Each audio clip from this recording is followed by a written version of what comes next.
రూపాంతర దేవాలయం రారాజు యేసుక్రీస్తు ఆలయం రూపాంతర దేవాలయం రారాజు యేసుక్రీస్తు ఆలయం రక్షకుని బోధలు గల ఆలయం రాత్రింబగళ్ళు ప్రార్థించు ఆలయం రక్షకుని బోధలు గల ఆలయం రాత్రింబగళ్ళు ప్రార్థించు ఆలయం ప్రభు సన్నిధిలో పరిపూర్ణ సంతోషం ప్రభు కుడి చేతిలో నిత్య సుఖములున్నవి ప్రభు సన్నిధిలో పరిపూర్ణ సంతోషం ప్రభు కుడి చేతిలో నిత్య సుఖములున్నవి రూపాంతర దేవాలయం రారాజు యేసుక్రీస్తు ఆలయం రూపాంతర దేవాలయం రారాజు యేసుక్రీస్తు ఆలయం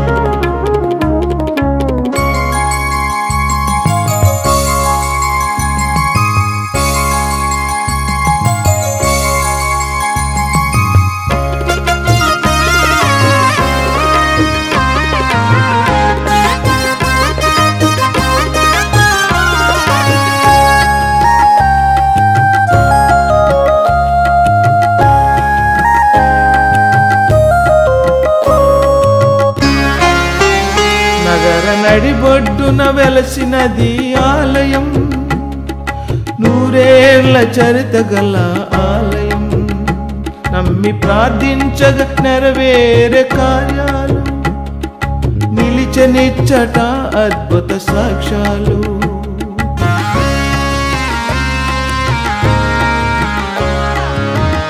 నగర నడిబొడ్డున వెలసినది ఆలయం నూరేళ్ల చరిత గల ఆలయం నమ్మి ప్రార్థించగ నెరవేరే కార్యాలు నిలిచనిచ్చట అద్భుత సాక్ష్యాలు నిత్యుడేసు స్వామిని ఆరాధించండి నిత్య జీవమిస్తు క్రీస్తును ఆశ్రయించండి నిత్యుడేసు స్వామిని ఆరాధించండి నిత్య జీవమిచ్చు క్రీస్తును ఆశ్రయించండి రూపాంతర దేవాలయం రారాజు యేసుక్రీస్తు ఆలయం రూపాంతర దేవాలయం రారాజు యేసుక్రీస్తు ఆలయం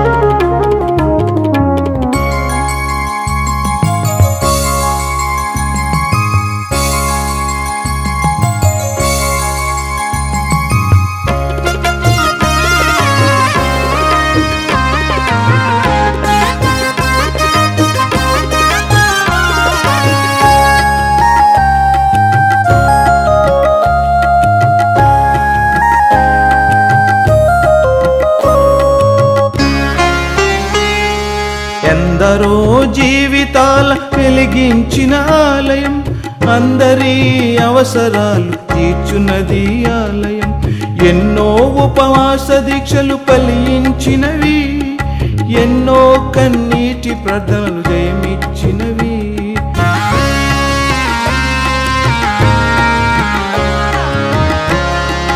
ఎందరో జీవితాల వెలిగించిన ఆలయం అందరి అవసరాలు తీర్చున్నది ఆలయం ఎన్నో ఉపవాస దీక్షలు ఫలించినవి ఎన్నో కన్నీటి ప్రార్థనలు జయమిచ్చినవి ఎంతో ప్రసిద్ధమైనది ఆలయం ఈ ఆలయం భీమవరమునకు వరమే ఎంతో ప్రసిద్ధమైనది ఆలయం ఈ ఆలయం భీమవరమునకు వరమే రూపాంతర దేవాలయం రారాజు యేసుక్రీస్తు ఆలయం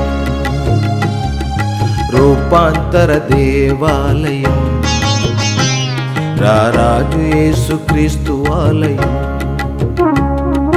రక్షకుని బోధలు గల ఆలయం రాత్రింబగళ్ళు ప్రార్థించు ఆలయం రక్షకుని బోధలు గల ఆలయం, రాత్రింబగళ్ళు ప్రార్థించు ఆలయం.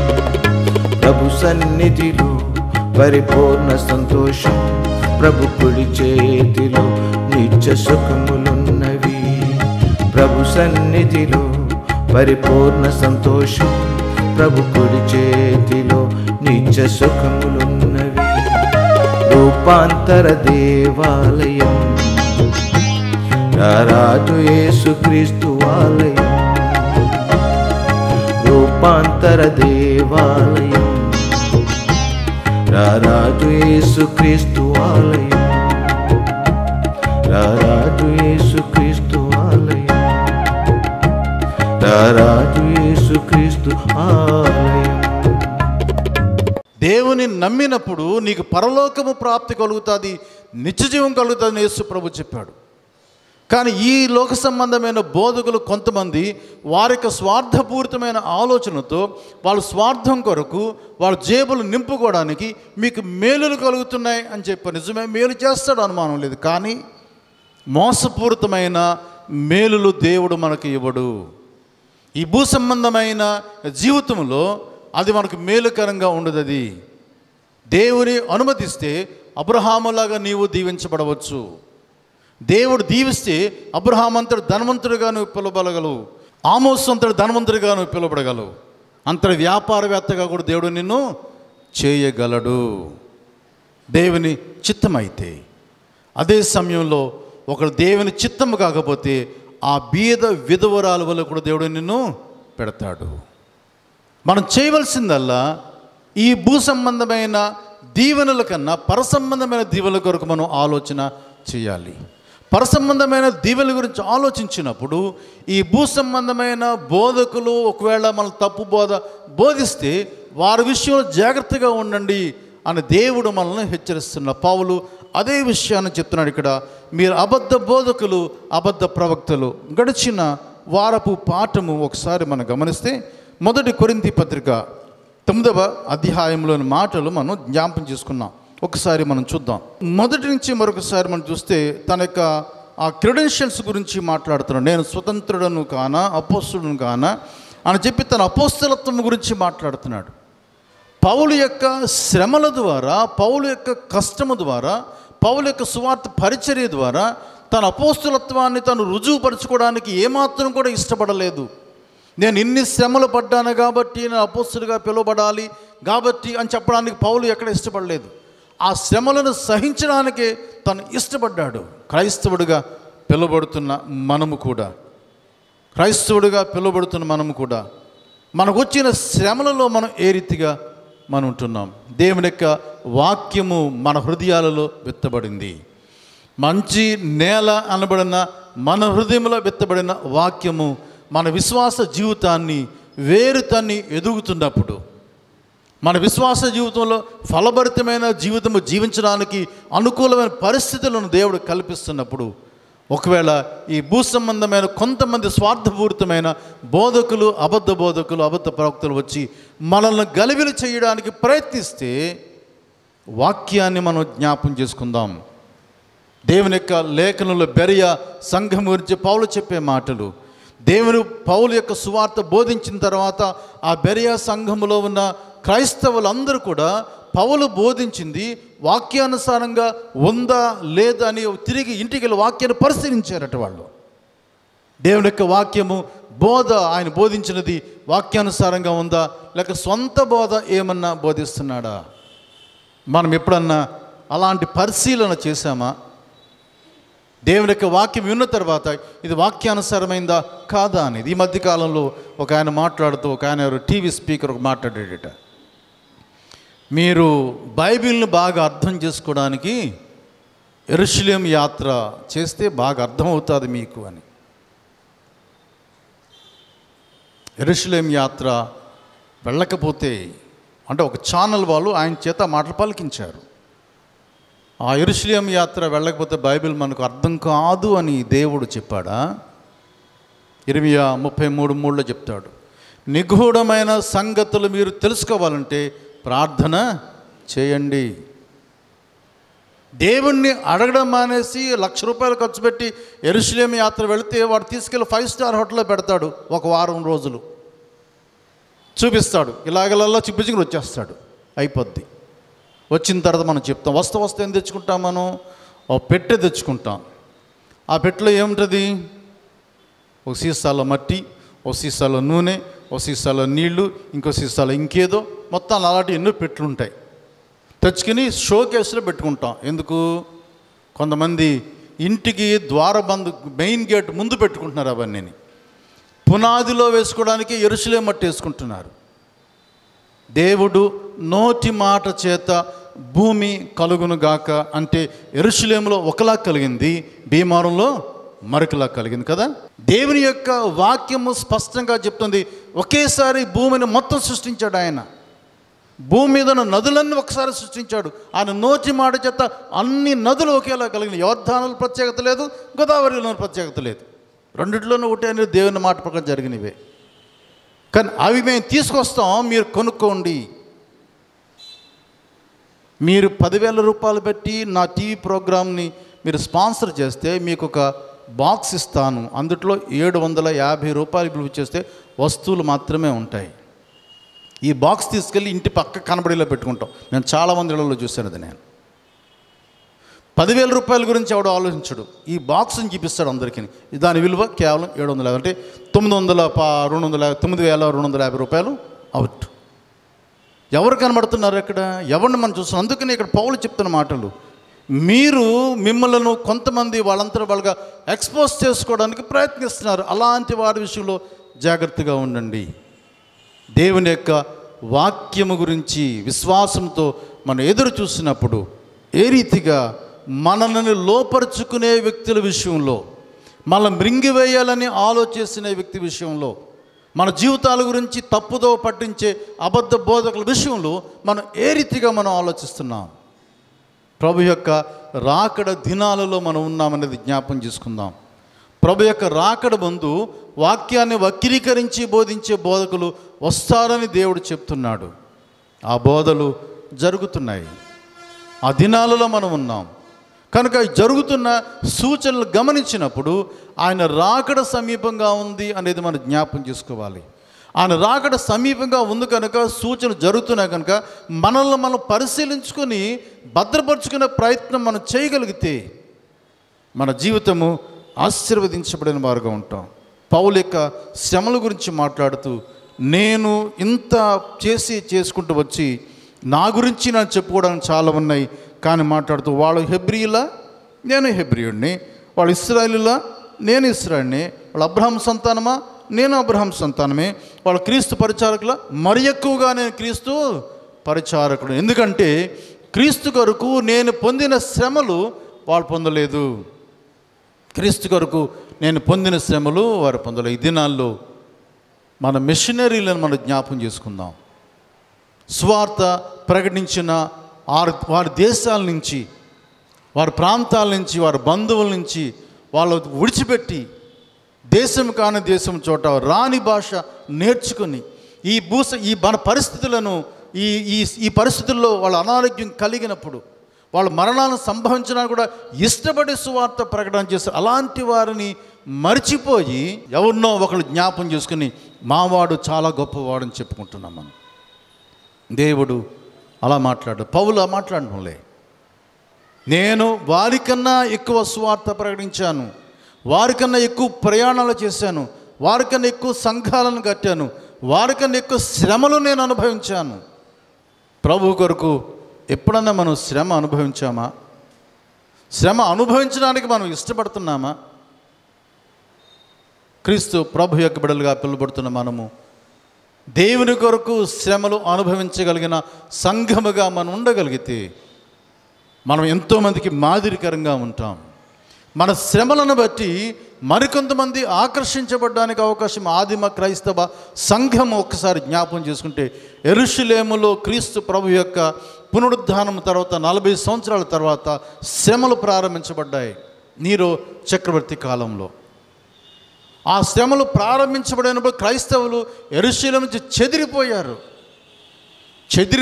కానీ వారి విశ్వాసాన్ని మాత్రం వాళ్ళు పోగొట్టుకొనలేదు. విశ్వాసంలో మరీ ఎక్కువగా స్థిరపడ్డారు.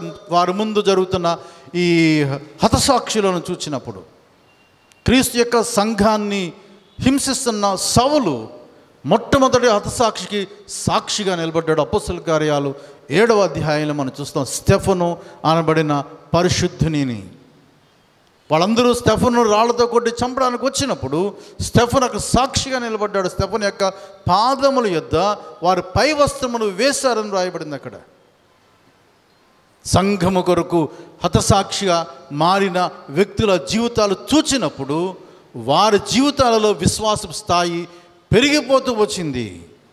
ఒకవేళ సంఘములో మనలో ఎవరికైనా శ్రమ సంభవిస్తే, క్రీస్తు ప్రభు కొరకు శ్రమ అనుభవించిన వ్యక్తిని చూచినప్పుడు మన విశ్వాసంలో ఎంత ఎదుగుదల మనం చూస్తున్నాం, ఎంత ఎదగడానికి మనం ప్రయత్నిస్తున్నాం. పరిశుద్ధాత్మ దేవుడు మనల్ని నడిపిస్తున్నప్పుడు ఆ నడిపింపు ప్రకారము జీవించడానికి మనం ఇష్టపడుతున్నామా? ఆ శ్రమలను చూచి మన విశ్వాస స్థాయి పెంచుకోమని దేవుడు చెప్తుంటే ఎందుకు పెరగాలి అని అంటే, ఒకవేళ ఆ శ్రమ నీకు సంభవిస్తే నీవు కూడా అదే విశ్వాసంలో ఉండడం కొరకు. పౌలు అదే చెప్తున్నాడు, శ్రమలు సహించడం ద్వారా నేను దేవుని బట్టి అతిశయిస్తున్నాను. అతిశయించడం నాకు గర్వకారణం అవుతుంది. నేను ఒక మనుష్యుని ఎరుగుదును, ఆ మనుష్యుడి గురించి మాట్లాడుతున్నాను.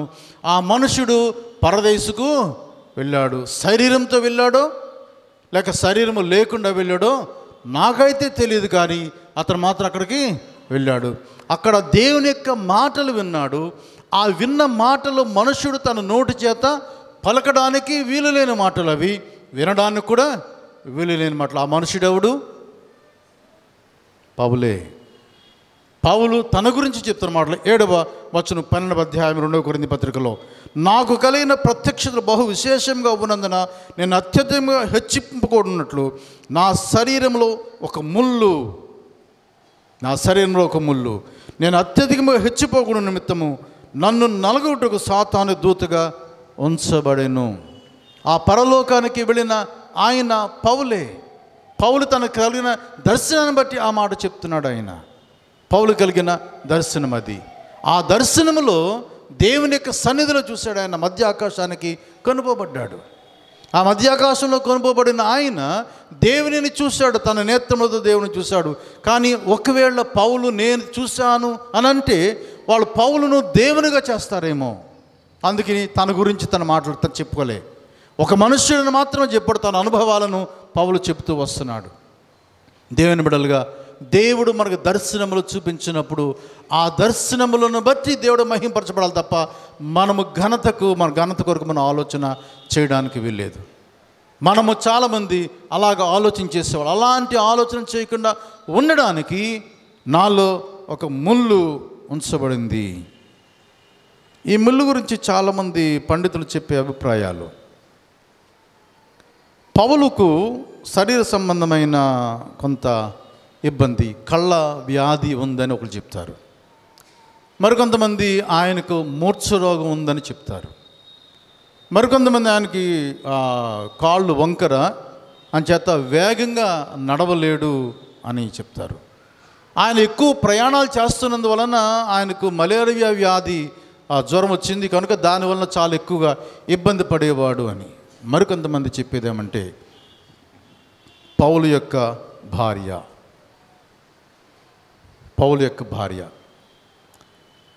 ఈ కొరింథీ సంఘానికి రాసిన మొదటి కొరింథీ పత్రిక 9వ అధ్యాయంలో మనం గమనిస్తే 5వ వచనంలో, తక్కిన అపోస్తుల వలనను ప్రభు యొక్క సహోదరుల వలనను కేఫా వలెను విశ్వాసురాలైన భార్యను వెంటబట్టుకుని తిరుగుటకు మాకు అధికారము లేదా?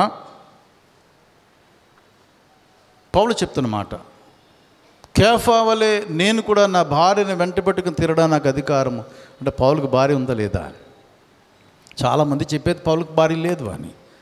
సన్హెద్రిన్ సభలో పౌలు సభ్యుడు. సన్హెద్రిన్ సభలో ఒక సభ్యుడిగా ఉండాలంటే ఫస్ట్ క్వాలిఫికేషన్ పెళ్ళై ఉండాలి. పెళ్ళి అయిన వాడికే సన్హెద్రిన్ సభలో సభ్యత్వము ఆ దినాల్లో ఇచ్చేవారు. సో అతను సభ్యుడు కాబట్టి న్యాచురల్గా అతని భార్య ఉండి ఉంటుంది. కొంతమంది పండితులు చెప్పేది ఏమంటే ఆమె ప్రభువును అంగీకరించి ఉండదు. అందుచేత ఆమె విషయంలో ఆయన సువార్త పరిచర్యకు ఆటంకంగా మారింది. నీవు నీ భార్యకు చెప్పుకోలేనడు మాకేం చెప్తావు నువ్వు అని కొంతమంది పౌలు అని అంటారు అని కొంతమంది అంటున్నారు.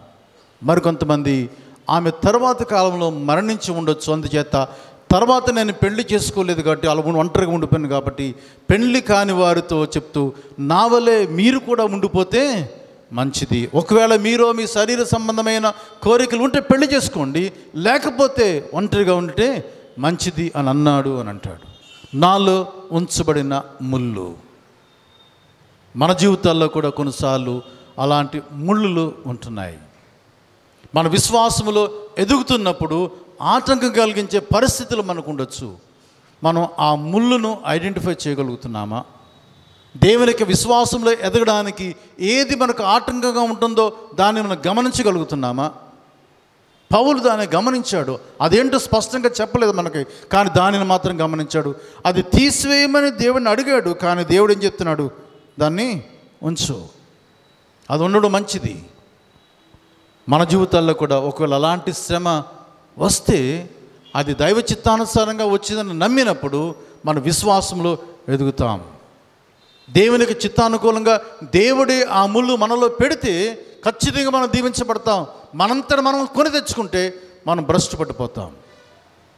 కనుక ఆ ముళ్ళు మన జీవితాల్లో విశ్వాస సంబంధమైన జీవితానికి మేలుకరంగా ఒకవేళ దేవుడు పెడితే యాక్సెప్ట్ చేద్దాం, అంగీకరిద్దాం. దేవా, ఈ శ్రమ నాకు ఇచ్చినందుకు నీకు వందనాలు, ఈ అనారోగ్యము నాకు ఇచ్చినందుకు దేవా నీకు వందనాలు, ఈ యొక్క కష్టము నాకు వచ్చినందుకు దేవా నీకు వందనాలు, ఈ ఆర్థికపరమైన లేమి నాకు ఉంచినందుకు దేవా నీకు వందనాలు అని మనం దేవుని స్తుతి చెల్లించినప్పుడు ఆ లేమిలో కూడా, ఆ కష్టంలో కూడా, ఆ అనారోగ్యంలో కూడా దేవుడు మహిమపరచబడతాడు, నీవు వాడబడతావు. ఆ శ్రమలను సహించగలిగిన స్థితిలోనికి దేవుడు మనల్ని తీసుకుని వెళతాడు. దేవుని యొక్క బిడ్డలు ఒక భక్తుని గురించి చెప్తాను. జార్జ్ బరంతా అనబడే ఒక ఆయన అంధుడు, ఆయన కవి. ఆయన వ్రాసిన కవితలు చాలా బాగుండేయట. ఆయన ఆ కవితలు రాస్తున్నప్పుడు ఆ గుడ్డివాడైన వ్రాసిన కవితలను చూసి చాలామంది ఆయన అప్రిషియేట్ చేసి సన్మానాలు చేసేవారట. ఆ సన్మానాలు చేస్తున్నప్పుడు చాలా ఉప్పొంగిపోతుండేవాడు. కానీ తన గుడ్డితనం విషయంలో చాలా బాధపడితేవాడు. నా కళ్ళుంటే ఎంత బాగుండు అనుకునేవాడంట. దేవుని యొక్క వాక్యము తను చదువుతూ ధ్యానిస్తున్నప్పుడు ఒకసారి ఈ పౌలు ఈ మాటలు, నాలో ఉంచబడిన ఈ ముళ్ళు, దానిని బట్టి నేను సంతోషంగా ఉన్నానని చెప్పిన మాటలు బట్టి చూసినాడు. అప్పుడు తనకు అర్థమైంది, ఈ గుడ్డితనము అనే ముళ్ళు నాలో పెట్టినందువలన ఇంతవరకు నేను స్తుతించలేకపోయాను. నీవు నాకు ఇచ్చిన గులాబీల గురించే నేను ఆలోచన చేశాను, కానీ ఈ ముళ్ళు గురించి ఆలోచించకపోయాను. ఈ ముళ్ళు వలన నీవు నాకు ఇస్తున్న సిలువ మహిమను బట్టి నీకు స్తుతులు చెల్లిస్తున్నాను అన్నాడట. ఒకవేళ దేవుని యొక్క బిడ్డలుగా పిలువబడుతున్న మనము మన ఇంటిలో లేమినందున్న వలన దేవుని నిందించొద్దు. మన జీవితంలో ఏదన్నా ఇబ్బంది కలిగితే దేవుని నిందించొద్దు. మన యొక్క కుటుంబ విశ్వాస జీవితంలో ఏదన్నా ఆటంకం కలిగితే, అనారోగ్యం కలిగితే దేవుని నిందించొద్దు. దేవునికి సమీపస్తులుగా చేయడానికి ఒకవేళ దేవుడు దానిని మన ముందు పెట్టాడేమో, దాన్ని అంగీకరిద్దాం. ఎందుకంటే దేవుని కొరకు సహించమని దేవుడు చెప్తున్నాడు. దేవుని కొరకు మనం సహించగలిగితే మన జీవితాలు ఆశ్రయించే. తిమోతికి రాసిన 2వ పత్రిక 2వ అధ్యాయము 11 చదువుతాం. ఈ మాట నమ్మదగినది ఏదనగా, మనం ఆయనతో కూడా చనిపోయిన వారమైతే ఆయనతో కూడా బ్రతుకుతాము, సహించిన వారమైతే ఆయనతో కూడా ఏలుదుము. ఆయనను ఎరుగమంటే ఆయన మనలను ఎరుగనను. ఆయన మనం నమ్మదగిన వారమైనను ఆయన నమ్మదగిన వాడు ఉండును. ఆయన తన స్వభావం విరోధముగా ఏదియో చేయడు. ఈ మాట నమ్మదగినది. మనం క్రీస్తుతో కూడా చనిపోయిన వారమైతే క్రీస్తుతో కూడా బతుకుతాం. క్రీస్తుతో కూడా పాపములో మనం చనిపోయిన వారమైతే క్రీస్తులో తిరిగి పునరుద్ధానం పొందుతాం. క్రీస్తు కొరకు శ్రమలు సహించిన వారమైతే క్రీస్తు ప్రభుతో కలిసి పరిపాలన చేయడానికి దేవుడు కృప చూపిస్తాడు. కనుక ఈ క్రీస్తు ప్రభు యొక్క రాకడ దినాలలో ఎదురు చూస్తున్న మనము ఒకవేళ మనకు శ్రమ సంభవిస్తే, ఆ ముళ్ళు మనకిస్తే దేవుడు చెప్తున్నాడు, పౌలు చెప్పిన మాట, నా కృప నీకు చాలు, నా కృప నీకు చాలు. ఆ కృప కొరకు ప్రాకులాడడానికి ప్రయత్నించేద్దాం. ప్రియ దేవుని విశ్వాసులారా, దేవుని చేత ఎన్నిక చేయబడిన మనము దేవుడు మనకిచ్చిన ఈ అవకాశాన్ని సద్వినియోగపరుచుకొని ప్రభు యొక్క రాకడలో క్రీస్తు యొక్క కృప చేత నింపబడిన వారమే. ఆ కృపను బట్టి మరొకసారి మనం దేవునికి ప్రతిష్ఠించుకొని క్రీస్తు యొక్క రాకడలో ఆయన ఎదుట నిందారహితులుగా నిష్కలంకులుగా జీవించినట్లుగా ప్రభు తన కృప మెండుగా మనకు దయచేయునుగాక. ఆమేన్. సమస్త జ్ఞానం చే దేవుని సమాధానము యేసుక్రీస్తు హృదయములకు తలంపులకు కావడను గాక. ఆమేన్.